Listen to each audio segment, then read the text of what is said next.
El Ministerio de Defensa ucraniano publicó recientemente unas imágenes térmicas de un francotirador abatiendo a 4 de 5 soldados rusos en una operación nocturna. En la guerra de Ucrania estamos viendo esta novedad militar, visores térmicos capaces de identificar núcleos de calor a muchos metros de distancia, algo que le da una tremenda ventaja al ejército que lo tenga. Estados Unidos está proporcionando este tipo de material al ejército ucraniano, desde gafas de visión nocturna, sensores en los visores de los rifles y drones equipados con cámaras térmicas. Rusia está teniendo más problemas en el uso de esta tecnología. Se trata de un material de un alto coste y los soldados de reemplazo no están capacitados para utilizarlo. El ejército ruso incluso está usando técnicas de la Primera Guerra Mundial. Y ahora ha llegado el invierno a Ucrania y el grueso de la guerra sucede de noche. El ejército que se adapte mejor a la oscuridad tendrá la victoria más cerca en la decisiva guerra nocturna.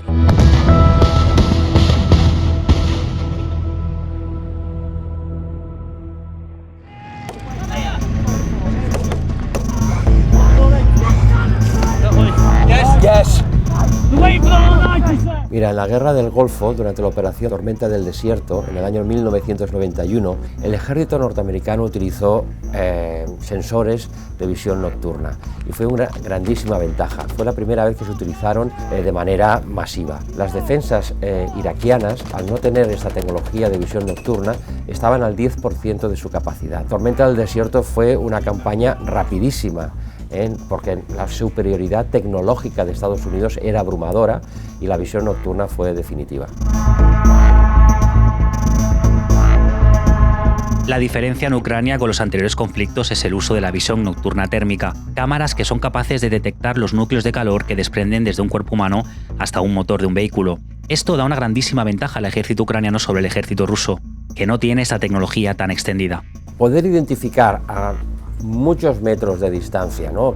Kilómetros de distancia, un foco de calor es una ventaja tremenda y yo creo que es lo más sofisticado que se consigue con las tecnologías de visión nocturna. Y están estas tecnologías equipadas en muchos tipos de armamentos. Por ejemplo, en los misiles Javelin que utiliza el ejército ucraniano hay un visor nocturno. Una vez que se han acabado los misiles, el lanzador sigue funcionando porque el visor nocturno funciona, te sirve para identificar dónde está el objetivo. Ucrania tiene numerosísimos. Estados Unidos está proporcionando este material, pero también diversas organizaciones de la sociedad civil ucraniana están recaudando dinero y ofreciendo esta tecnología a los soldados de a pie. Pero son los lobos grises, las fuerzas de operaciones de Ucrania, los que disponen del mejor equipamiento para la batalla nocturna. Este soldado de estas fuerzas ucranianas que lleva estas gafas, ¿no?, con varios visores, lo que consigue es este efecto de fotomultiplicador que se llama. Estas gafas captan la luz, la traducen en impulsos eléctricos, por así decirlo, ¿no?, y entonces hacen visible lo que no es visible en la oscuridad, ¿no? Estas gafas son las que utilizan mayoritariamente las fuerzas especiales ucranianas, ¿no?, y también las fuerzas especiales rusas, ¿no?, pero sobre todo las ucranianas, y son las que les han dado gran ventaja tanto en la ofensiva del Donetsk como ahora en la ofensiva sobre Gerson. El ejército ruso está teniendo más problemas. Es una tecnología muy cara y los soldados de reemplazo, que es el grueso de su tropa, no están capacitados para utilizarla. Lo que sí que está utilizando el ejército ruso son bengalas para iluminar el teatro de operaciones y poder identificar dónde están los objetivos enemigos. Esta es una técnica de la Primera Guerra Mundial y nos da una idea de lo atrasado que está el ejército ruso y las dificultades que ha encontrado en Ucrania para avanzar, ¿no? La falta de tecnología, que a veces pensamos que la tecnología ayuda a eliminar antes al enemigo, lo que ayuda también es acelerar la guerra, ¿no?, para llegar cuanto antes a una paz y que haya menos víctimas.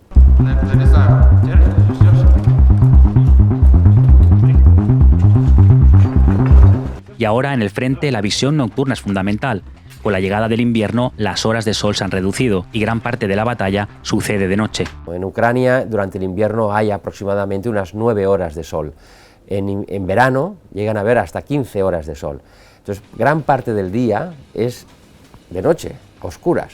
Y entonces, de aquí el esfuerzo que está realizando ahora mismo Estados Unidos y sus aliados para equipar a Ucrania con tecnología de visión nocturna, porque va a ser el punto de calidad que necesitará el ejército ucraniano para acabar de arrinconar al ejército ruso y ojalá pues forzar una negociación para un alto el fuego.